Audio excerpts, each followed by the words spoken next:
फातिमा नगर परिसरात आणि येथील नागरिकांकडून आपण जाणून घेणार आहोत त्यांच्या नक्की काय समस्या आहेत आणि निवडून येणाऱ्या उमेदवाराकडून त्यांच्या काय अपेक्षा आहेत। तर मला सांगा, तुम्हाला नक्की कोणत्या समस्या जाणवतात? आम्हाला पाणी नाही आहे, दुसरा रस्ता नाही आहे, गटार नाही आहे आणि स्ट्रीट लाईटचं पोझिशन आणि पाणीच्या ह्याच्यामध्ये आम्हाला तो त्रास होतो। इथं कुठले पक्ष होऊ द्या, राष्ट्रवादी या, काँग्रेस या, कोणतीही या, आम्हाला त्याच्याकडे आम्हाला फक्त काम करण्याशी मतलब।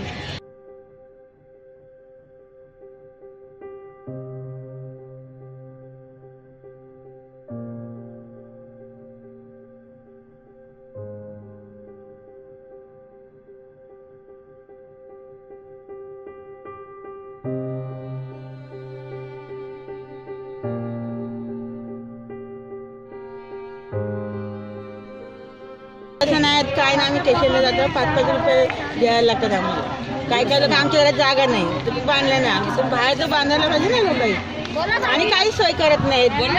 असं मतदान द्यायचं ना, गटार ही अशी आम्ही काढतो, स्वतः मी काढते, सकाळी पण मी काढला गटार। 60,000 काय किती एवढी घरपट्टी येते काय पहिल्या दिला, जेडेगावात गेला कोणा राहते त्याने कमी नाहीत घरपट्टी, एवढी आमचे काय एवढे मोठे घर आहेत का?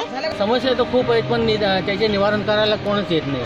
आता इकडे इथं बघा, इथे कचराकुंडी आहेत, त्याच्यामुळे रोगराई पसरते, गटार बघा किती आहे, लाईटीचे खांबे म्हटलं तिथे अडचणी किती आहे, पाणी पुरवठा येतो कधी नाही होत, म्हणजे काही लक्षच घालत नाही। तर त्वरित काही लोकांनी आमच्याकडे लक्ष घालून सर ह्या सर्व समस्यांना मार्गी लागावं हीच आमची अपेक्षा आहे।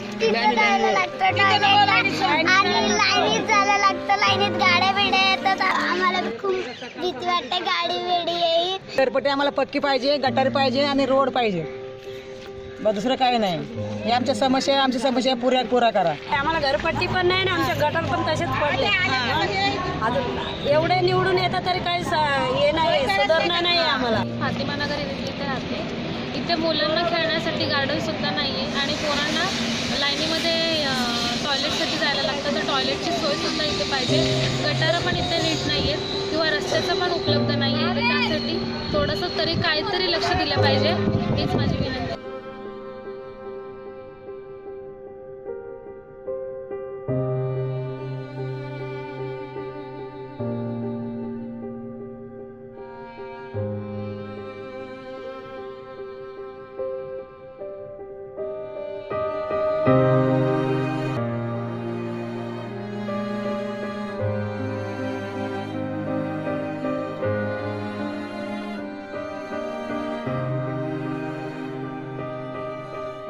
पाण्याचा टाइम चेंज पाहिजे आणि आम्हाला घरपट्टीची पक्की पाहिजे, गटारा बिटारा व्यवस्थित पाहिजे। संडास, गटार, पाण्याची सोय, या सगळ्या घरपट्टी, या सगळ्या समस्या आमच्या सुटल्या पाहिजेत, बस आमची इथे लोक चांगले जातील व्यवस्थित। कारण खूप इथे गलिच्छ झालेलं आहे, भरपूर घाण आहे, लहान पोरं आजारी पडतात, खेळायला त्या घाणीमध्ये जातात, खेळायला सुद्धा सोय नाही कुठल्याही पद्धतीची। हा होता भिसेगाव येथील फातिमा नगरमधील लोकांचा आतला आवाज। आपण इथल्या लोकांच्या समस्या जाणून घेतल्या आहेत, तर मग आपण इथेच थांबूयात आणि पुन्हा भेटूयात एका नवीन वॉर्डमध्ये। प्राजक्ता देशमुख, रायगड मिरर, धन्यवाद।